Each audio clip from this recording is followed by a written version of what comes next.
Olá, amigos de casa, estamos começando mais um programa Panelaço, programa sem crueldade animal. E toda semana, graças a Darkside Adum Bebidas, estamos trazendo sempre alguém interessante para trocar ideia com a gente. Dessa semana, trouxemos aqui Sônia Guajajara, que honra! Aí, João, valeu, obrigada. Que legal que você veio, tô feliz. Feliz de estar Ela aqui com você espalha a também. felicidade, né, meu? Gosta de comida vegana? Gosto. Já comeu? Já. Trouxemos aqui a Luciene, que tem um perfil que chama Sapa Vegana. Luciene, você é muito famosa também. Obrigado por ter vindo. Oi, obrigada. O que nós vamos comer hoje? Hoje vocês vão comer estrogonofe de cogumelo. Vamos comer bastante, então, Adoro hein? cogumelo. Que bom nesse perfil aqui, maravilhosamente comilança. Começamos mais um braço.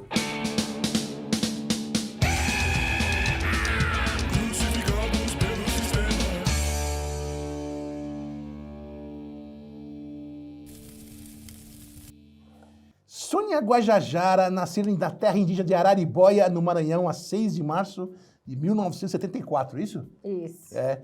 Soninha do povo Guajajara Tenterrar, filha de pais analfabetos. Aos 15 anos foi convidada para cursar o ensino médio no estado de Minas Gerais. Depois ela voltou do Maranhão. Em 91 formou-se em letras. Em 2003 formou-se em enfermagem. Em 2005 fez pós-graduação em educação especial. Sônia, o que é ser mulher indígena no Brasil? O que é ser mulher indígena no Brasil? Bom, é você enfrentar todos os dias, né, o desafio de provar a nossa existência. Porque ainda hoje, assim, a nossa presença indígena no Brasil ainda é muito ignorada ou invisibilizada, né? E quando muito, pensam na existência de indígenas na Amazônia e não em todos os estados da Federação Brasileira, né? Então, é isso. Ser mulher indígena é você enfrentar o machismo, é você enfrentar o racismo, é você enfrentar a própria cultura, né? Que historicamente foi dada para os povos indígenas, que as mulheres não podem participar de determinados espaços, em especial espaços de liderança, né? E a gente vem todos os dias rompendo, né? Aos poucos, as barreiras e tentando assumir esses lugares também de protagonismo na luta, na história. Como você arruma força para isso? Porque é difícil, né? É difícil, né? Claro que não é fácil. Mas acho que essa força vem da própria necessidade desse reconhecimento, essa necessidade de justiça, né? Essa necessidade de respeito aos modos de vida dos povos indígenas. E quando a gente consegue ultrapassar essa barreira do preconceito e até desse limite que é dado para nós, né, de que tem que estar só na aldeia, de que tem que estar, né, índio tem que estar lá, como assim se fala, né? E a gente chega a ocupar um espaço de maior visibilidade, a gente quer que todo mundo chegue junto, né? Sim. Então, para nós, é isso, a gente tem a força, né, por essa vontade de trazer sempre mais pessoas, né, de fazer com que as pessoas não indígenas também conheçam a nossa cultura, né, o nosso modo de vida e passe a compreender, porque acho que mais do que conhecer, né, é você compreender essas distintas realidades que vivem os povos indígenas hoje. Mas você tem visto certa evolução na maneira do pessoal pensar, da cidade pensar sobre os indígenas? Sim, muita, né? Muito. Eu acho que nos últimos anos a gente tem conseguido alcançar outros lugares que a gente, né, até pouco tempo não chegava. Hoje mesmo eu escutei uma mulher falando, né, num lugar aqui que não tem nenhum indígena, as pessoas vivem aqui num prédio Boulevard Paulista, sei lá, passei ali e a mulher disse, você é índia? Não. Eu sou bisneta de índio, né? E por muito tempo a gente se escondeu, porque meus pais não queriam que a gente se mostrasse como indígena, né? Aliás, os avós, né? Porque era feio ser indígena. E foi a partir do Sting, quando foi com Raoni, e que todo mundo começou a olhar para os indígenas. Então, hoje é chique ser índio, ela falou, né? Hoje é chique ser índio. Bom, eu acho que não chegou ainda nesse patamar da chiqueza, sabe? Mas a gente conseguiu ter mais visibilidade. Então, nos últimos anos, acho que o fato da gente realmente, né, fazer uma articulação maior nacional, fazer uma articulação com uma rede internacional, com vários segmentos da sociedade. Muita gente fala que as eleições de 2018, com a minha participação numa chapa presidencial, né, ali com o Guilherme Boulos, com o Boulos, conseguiu também dar uma amplitude para essa visibilidade, né? E eu tenho toda a convicção de que realmente isso procede, porque nos últimos anos a gente conseguiu trazer mais pessoas para perto, né? E nós temos sim, hoje mais pessoas que se importam, que falam, né, que defendem, que nesses momentos de de grandes pautas, assim, e esse genocídio instalado no país, né? Essas pautas anti-indígena, anti-ambiental no Congresso Nacional têm conseguido mobilizar muita gente. E para as pessoas mobilizar defesa do meio ambiente, é preciso entender a cultura dos povos indígenas. É preciso entender povos indígenas como parte desse ambiente, né? E não a parte. Essa compreensão, né, de povos indígenas e meio ambiente como uma coisa única facilitou também, né, essa chegada das pessoas para se juntar à causa indígena. O machismo domina totalmente aqui no Brasil, né? Como você avalia a participação da mulher na política e por que ainda é tão baixa no Brasil? A gente vem conseguindo, né, dar uns passos, vem conseguindo uma participação melhor, quando a gente consegue essa lei das cotas das mulheres e também tanto, né, na vaga quanto também no apoio financeiro, né, para apoio às campanhas, a gente consegue avançar. É claro que está muito longe ainda, porque historicamente a nossa sociedade entendeu que são os homens que têm que dirigir, né? É patriarcal, né? Historicamente é patriarcal. A gente vem tentando mudar isso aos poucos, com algumas mulheres, né, em destaque, né, outras mulheres ali assumindo com responsabilidade, vem fazendo com que outras se inspirem, que outras se motivem com essas que chegam, né, para poder vir junto também. Então, acho que agora não dá mais, né, para poder entender a mulher no papel secundário. Não dá. Já passou agora desse momento. Nós temos falado que esse século XXI é de muitas coisas, mas é principalmente das mulheres. É também de nós, mulheres indígenas, né, que estamos vindo aí também nesse rastro. E esses dias eu escutei um pajé, né, lá do Acre, que ele falou assim, olha, o momento é de muito conflito. Esse ano, né, é um momento assim de muitos desafios, mas a gente só vai conseguir sair dessa quando a sociedade como um todo entender que o momento agora é das mulheres, que os homens precisam dar espaço para o protagonismo das mulheres. Enquanto não compreender isso, não vai melhorar. Então, eu senti muita clareza nisso e realidade, né? Porque as mulheres estão assumindo muitos espaços nesse momento, né, em várias partes do mundo. E eu acho que é isso, né? Agora é a sensibilidade. É aceitar a participação, a presença e o respeito, né? Por essa presença, essa participação das mulheres em todos os lugares. Mas você sabe o que está sendo bom nessa distopia que andamos vivendo aí, com o Bolsonaro, essa parada? É que as máscaras estão caindo. A gente está vendo quem pode confiar e quem tem que sair fora, né? Não, agora é real, né? Bolsonaro veio aí para ficar 4 anos para isso. Sim, é. Para a gente poder também entender quem é quem no jogo, né? Porque agora, mesmo aqueles que viviam de faz de conta, de estar ali de abracinho, de bater nas costas, agora não dá mais para a gente se conformar só com isso, né? A pessoa tem que mostrar de que lado que tá. Então, agora, esse ano, principalmente, vai ficar muito mais claro ainda. Você anunciou aí a pré-candidatura a deputada federal pelo estado de São Paulo, né? O que motivou a sua decisão de concorrer no Legislativo? Olha, para te falar a verdade, sabe, eu nem me motivei tanto assim não, sabe? É quase como uma obrigação, né? É uma obrigação, é uma necessidade que nós temos de ter mais representantes no Congresso Nacional. E não tem muitos, não tem Nós nenhum. temos uma indígena hoje, né? Uma indígena, a deputada Joênia Wapichana, que foi eleita em 2018. É a única mulher indígena eleita para o Congresso Nacional. E na história toda, tivemos um que foi o deputado Mário Juruna, né? Juruna, que é do Mato Grosso, ele foi eleito pelo Rio de Janeiro. E aí, pronto, passaram-se 30 anos para a gente voltar a ter outra representante no Congresso. E aí tá lá a Joênia, né? E aí a gente decidiu lançar uma bancada indígena. Então eu não tô em São Paulo candidata por mim, né? Eu tô pela causa, eu tô pela urgência que é ter uma voz ali altiva em defesa da terra, em defesa da floresta, em defesa da biodiversidade. Eu não posso chegar lá também sozinha ou só para estar ali junto com a deputada Joênia, que estamos também no esforço para ela se reeleger, né? Voltar, ela permanecer no Congresso. Porque para nós a força está nesse coletivo. Então a gente está com uma bancada e queremos eleger mais indígenas, né? Para poder a gente ter ali não só uma voz, né? Um voto ali nas pautas, mas ter a força também, né? Essa força da resistência secular dos povos indígenas. E aí estamos nessa, né? Não é de jeito nenhum motivo de privilégio estar candidata, ou mesmo, né, até ganhar, porque a gente está ali realmente para provocar uma mudança, né? Porque não é possível mais uma democracia sem a presença da diversidade. Então, para poder ser uma democracia de verdade, tem que ter a cara também dos povos indígenas representando ali na política institucional.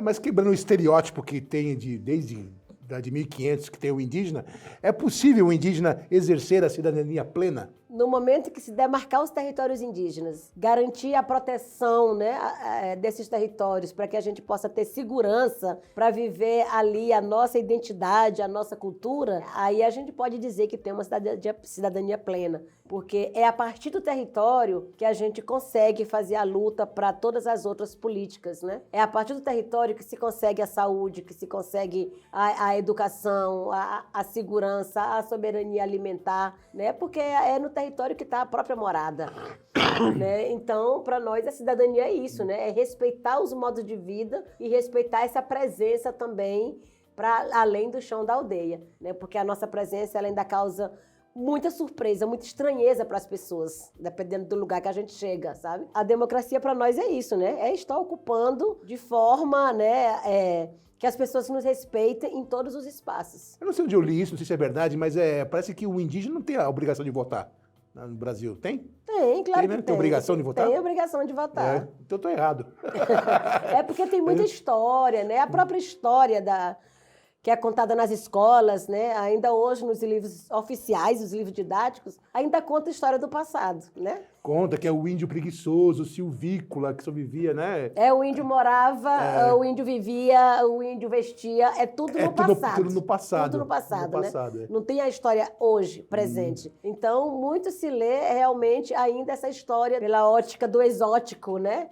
Ou ainda do primitivo, e a gente é visto ainda também como cultura atrasada, né? Para nós não é cultura atrasada, é culturas diferentes, né? Essas culturas precisam estar também acho que deveria estar nesse pacote até de estratégia, né, para valorizar o país. E pelo contrário, né, geralmente os governos têm utilizado essa presença indígena até como um problema. Muitas das vezes a gente é visto como um obstáculo. Quando Lobão, né, que lá do Maranhão, ele foi ministro de Minas e Energias, ele dizia que os índios são forças demoníacas que impediam a construção de Belo Monte. Imagina, né? Aí outra vez disse que a gente era um obstáculo ao progresso, ao desenvolvimento. É aí que se vem também essa visão de discutir o que é mesmo desenvolvimento, né? Quanto mais se desenvolve para o lucro das elites, para o PIB, para a Bolsa, mais as pessoas estão ficando na miséria, com fome, desempregadas, né? Tudo no governo do Bolsonaro é o contrário, né?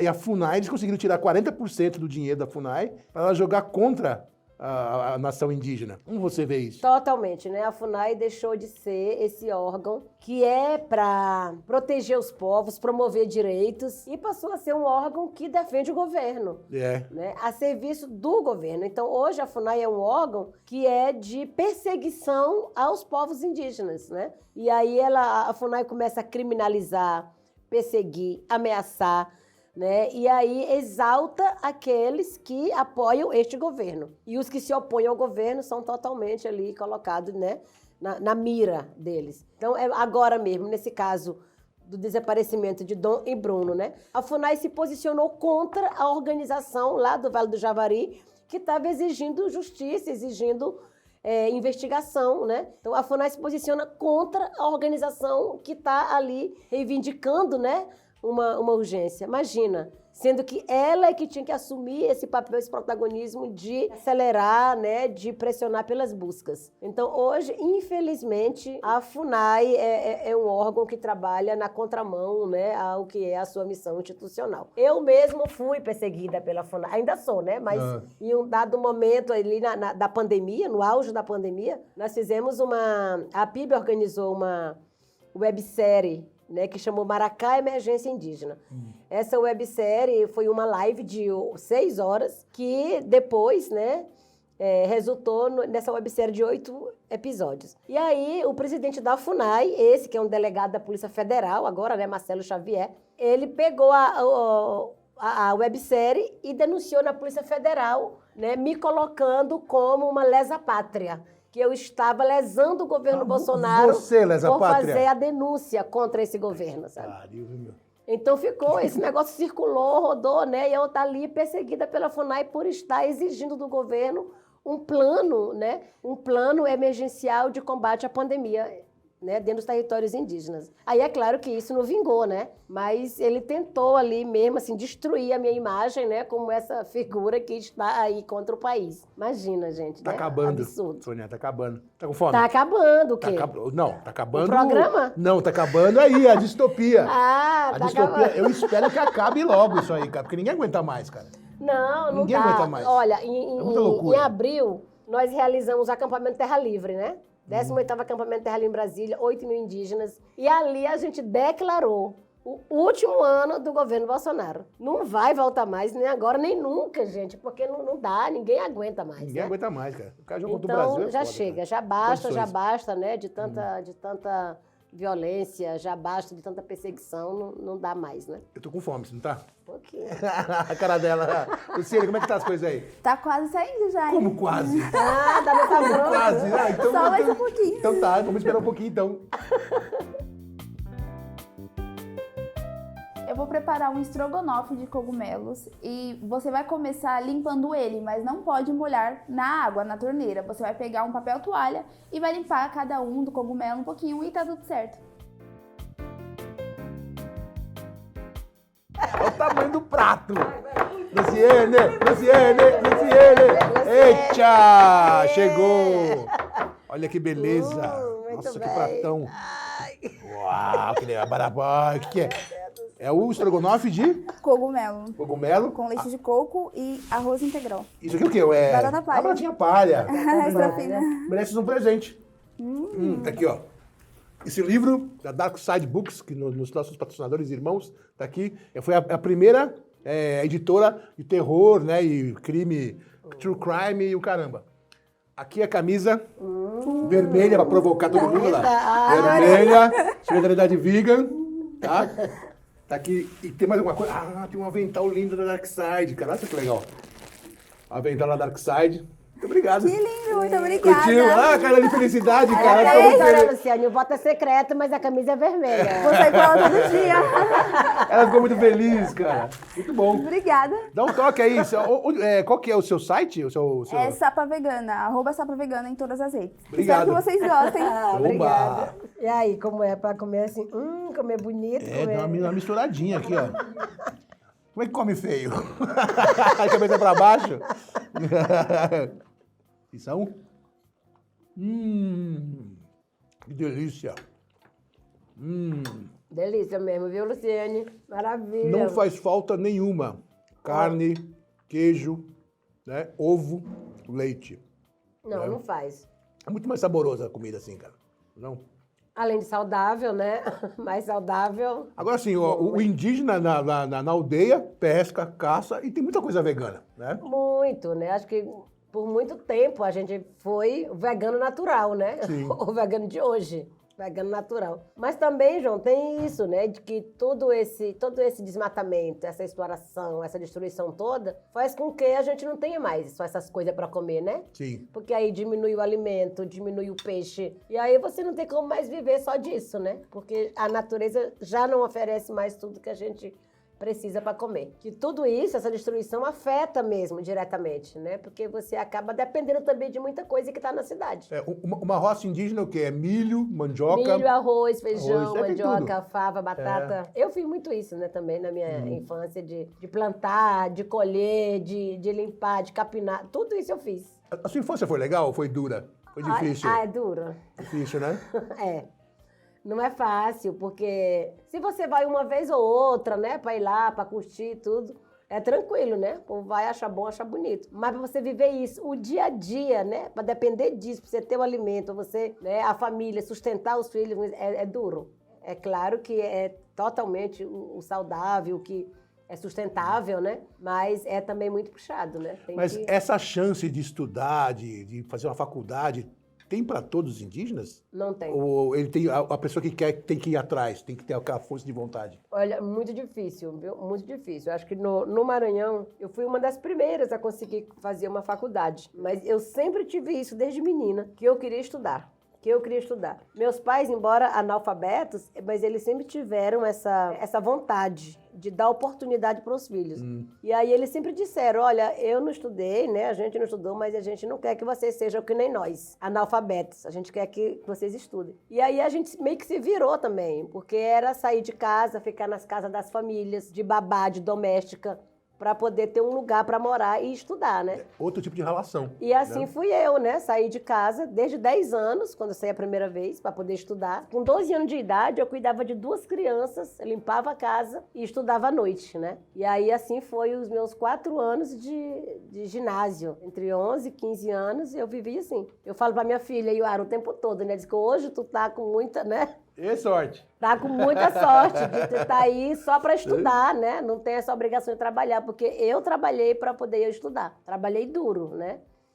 E aí depois eu fui pro colégio interno para fazer o ensino médio. É, qual? isso que eu fui para o Fundação Caio Martins, em Minas Gerais. Ah, tá. E aí foi lá que eu fui, que a FUNAI me convidou, né? Porque eu sempre fui muito esperta, muito, assim. Eu era muito atípica das meninas do meu tempo, né? Porque as meninas na aldeia casam muito cedo, 12 anos, 13 anos, até hoje, casam muito cedo. E é natural isso ali, né? As meninas casarem bem jovens. Mas eu olhava ali e eu dizia, eu não quero casar, eu não quero casar, eu não quero casar aqui, eu não quero ficar aqui. Então, eu sempre tive muito esse pensamento a partir mesmo da minha vontade, né? E eu sempre quis estudar. Eu fiquei em Minas, fiz o ensino médio, nesse colégio internato, assim, ruim também. Eu estudava um turno, trabalhava o outro, né, para poder se manter na escola. E aí foi isso, né? Quando eu terminei, voltei para lá e fui trabalhar nas aldeias mesmo, professora. Olha que legal, meu, que legal. Cara, você é coordenadora executiva da APIB, Articulação dos Povos Indígenas do Brasil. Quais são as ações que vocês promovem? Então, a PIB é a maior articulação dos povos indígenas do Brasil, né? Tem 18 anos já de criada. E a PIB é composta pelas organizações indígenas macro-regionais. Nós temos uma coordenação executiva de 7 pessoas. Cada uma dessas pessoas vem da sua organização regional. No caso, eu faço parte da coordenação executiva da PIB, representando a COIAB. A COIAB é a coordenação das organizações indígenas da Amazônia Brasileira, que tem essa abrangência nos 9 estados, né? Da Amazônia. E aí eu vindo do Maranhão, tô ali no meio, né? Que o Maranhão é portal da Amazônia, mas é também Nordeste geograficamente. É litoral, é cerrado. E eu tô bem nesse meio, né? E aí a PIB tem essa missão, né, de articular as lutas, defender os direitos, fazer essa defesa junto aos 3 poderes da União. Só isso, né, que a gente faz, assim. Já faz muita coisa, né, cara? Então, só isso, né? A gente articula no âmbito dos 3 poderes da União. E aí, há 18 anos, a gente realiza o acampamento Terra Livre. O acampamento Terra Livre é a maior assembleia dos povos indígenas do Brasil. E aí, no ATL, a gente discute todas as pautas, né? As prioridades. E também discute as estratégias de luta. E aí, foi exatamente, né, no âmbito dessas estratégias que a gente definiu, em 2017, que a gente precisava entrar na política institucional. E aí, em 2017, a gente publicou uma carta, né, que chamou por um parlamento cada vez mais indígena, entendendo essa necessidade de ter indígena no Congresso, né, nas assembleias legislativas. E aí, em 2018, eu fui compor a chapa presidencial. E aí, houve naquele ano 130 candidaturas indígenas no Brasil. Aí, em 2020, a gente de novo chamou para as eleições municipais, elegemos mais de 200 indígenas vereadores, né? Daí foram 44 mulheres, para nós já foi muito bom, né? Um número bem significativo. 10 prefeitos, vice-prefeitos, né? O total. E aí agora, mais uma vez, a gente chamou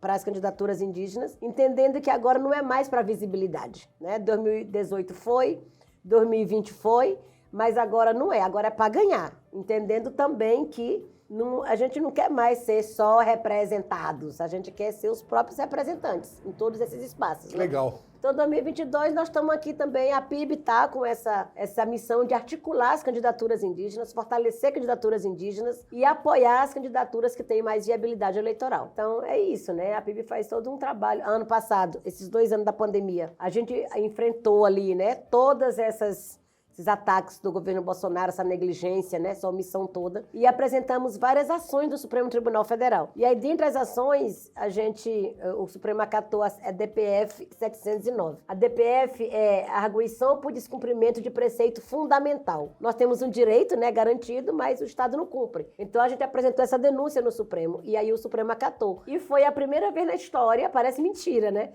que o Supremo acatou uma ação apresentada pelo movimento indígena. Porque até então, o Supremo era o primeiro a dizer que a gente não podia apresentar diretamente uma ação. Quem tinha que apresentar era a FUNAI, ou o CIMI, ou um órgão indigenista, né, assim. Mas nós, enquanto indígena, não podia. Imagina. Ainda o Supremo também, considerando o Estatuto do Índio de 73, sendo que tem a Constituição Federal, né, de 88, que acabou com essa questão de tutela, que a gente pode assumir nossos próprios atos, né, que o Estatuto dizia que o índio é incapaz, né, ou era menor de idade, né, tudo que fazia era o Estado que tinha que assumir ou responder por nós. A Constituição de 88 acabou com isso e aí nos colocou como cidadãos. E aí também garantindo os direitos, né, direito à terra, direito à educação diferenciada, a uma saúde, né, diferenciada. E aí também, né, essa resposta pelos próprios atos. E agora, para nós, essa DPF 709 que o Supremo acatou foi, assim, uma conquista gigante. Porque a partir daí a gente já entrou com outras também. Inclusive pedindo retirada de invasores nos territórios indígenas, né? Retirada de madeira ilegal, de garimpeiro ilegal. E o Supremo está acatando e determinando ao governo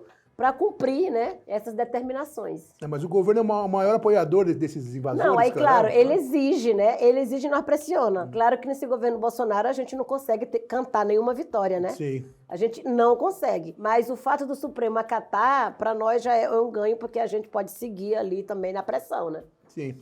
Uma pergunta meio complicada agora. Quantas religiões, mais propriamente o cristianismo, tem prejudicado a cultura indígena desde 1500? Nossa, muito, né? Muito, porque no início foi a Igreja Católica, né? Jesuítas. Que trouxe, aí levou os indígenas para catequizar. E ali tem um caso muito assim, né? Que eu acho que oportuno para a gente contar, que é ali numa terra indígena, região de Oriximiná, no Pará. Na ditadura militar, eles chegaram com um avião da FAB, capturaram os indígenas, todos que estavam ali, né? Alguns eles conseguiram, claro, capturar. Outros que não conseguiram, atiraram, mataram ali mesmo com seus canhões, né?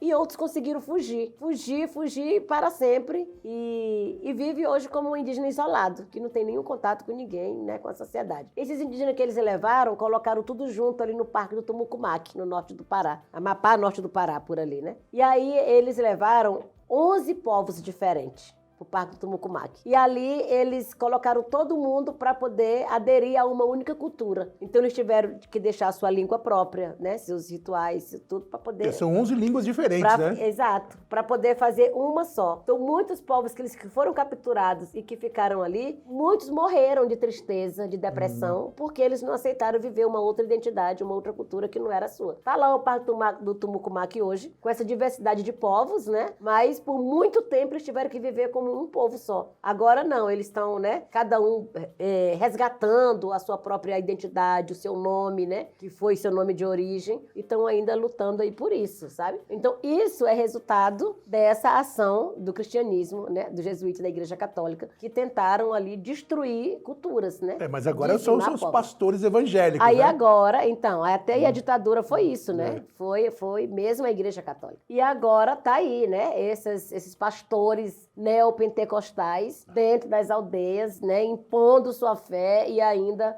assim, pior do que só chegar é abusar mesmo da ausência do poder público, né, porque eles entram por esse lado da carência, com promessas, né, com ajudas, com assistencialismo para poder ganhar ali a fé das pessoas. Então isso é realmente muito, né, absurdo, porque eles impõem a sua fé em detrimento da cultura, né? E muitos seguem, porque acreditam que se não fizer vai ser pecado e vai pro inferno. Que terrível, então. Que terrível. Você não tá comendo porque só estamos conversando? Porque tu não deixa. Eu vou te dar os presentes agora. Vou ganhar presente também? Você vai ganhar meu livro da Dark Side, meu livro. Teu livro. Você vai ler e você vai me achar abominável. Ave Maria. Tá aqui, Dark Side. Uma camiseta linda que é gente, da Craco Resiste, né? Viva la vida. Vidas na Craco João Gordo. importam. Viva na Craco importam. Importam, Meu Deus, tudo, aí eu é. vou usar isso aí, bem ali na... E aqui um lindo kit Na da Paulista, Dom, lindo. bebidas, que é um, Bebidas? é um vinho. Aí tem aqui um abridor e Gente, tal, muito bonitinho. que maravilha, meu Deus do Ó. céu. Eu quero saber quem que te disse que eu queria vinho. Ai, eu queria vinho mesmo. O cara ficou Cara, feliz eu com a cara dela, com a de felicidade do vinho, cara. Fiquei, claro, eu vou compartilhar. Que Ai, João, muito obrigada, viu? Muito obrigada, adorei. bom, cara. Adorei. Eu só queria Vou falar o botar seguinte, aqui, cara, que agora, né, mas- a gente tem aí os nossos patrocinadores e a Vans, infelizmente, não está mais com a gente. Estamos precisando da sua ajuda, você que é fã do programa, né? Então, abrimos aí o Pix e o Catarse, que está aqui embaixo. Que você pode nos ajudar a manter o programa e bancar aqui a nossa equipe, se você quiser. Eu não estou pedindo nada assim, se você quiser. Mas é bom você fazer isso para o programa ter uma longevidade. Beleza? Ó, com uma grande trajetória de ativismo indígena, você entrou para a lista das 100 pessoas mais influentes do mundo, feita pela revista Time, junto ao pesquisador Túlio de Oliveira. Que honra, hein? Que demais. Bom, muito bom Como mesmo. você se sentiu assim, tão importante, cara? Olha, de novo, né? Eu não me senti importante cor nenhuma. mas é sensacional. Não, Isso é sensacional. É sensacional, É. claro, né? Eu acho, assim, super legal mesmo, porque é isso, né? É o reconhecimento da luta, é o reconhecimento das ações coletivas que a gente faz. Porque eu, Sônia Guajajara, sozinha, jamais receberia um reconhecimento como esse. Então, eu vejo... Claro, isso assim, como uma oportunidade muito grande da gente dar mais visibilidade ainda para a luta indígena, né? Por essa necessidade da proteção dos nossos direitos, por essa visibilidade, né? Para que as pessoas tenham mais, até curiosidade mesmo, né? Para além de interesse, né? Mas curiosidade de entender, né? Quem são esses indígenas mesmo que estão no Brasil? Tem indígena no Brasil? Onde é que eles estão? O que é que eles fazem, né? Então eu achei bem assim, oportuno mesmo para isso, porque é um momento difícil, né? É um momento aí de muitos ataques, é um momento que a gente está tendo nossos direitos retirados, né? Aí a força pelo governo Bolsonaro. Então, ter esse reconhecimento internacional é uma forma de valorizar, né? Valorizar o que a gente vem fazendo e também de chamar mais pessoas para se juntar a nós. Demais, é isso, cara, né? que Muito demais. muito bom mesmo. Meus parabéns. Sônia, muito obrigado por ter vindo aqui no meu programa, cara. Adorei. Eu também, Você adorei. é demais, tá? Obrigado. Imagina, obrigada, eu que agradeço, viu? Que legal. Obrigada. Come aí, mulher. Bora comer. Eu vou ficando por aqui, tá? Você aí, aperte os botõezinhos aí, divulga a gente, aperta o sininho, faz o que você quiser para nos divulgar e para manter esse programa vivo. Volto semana que vem com alguém legal. Tchau.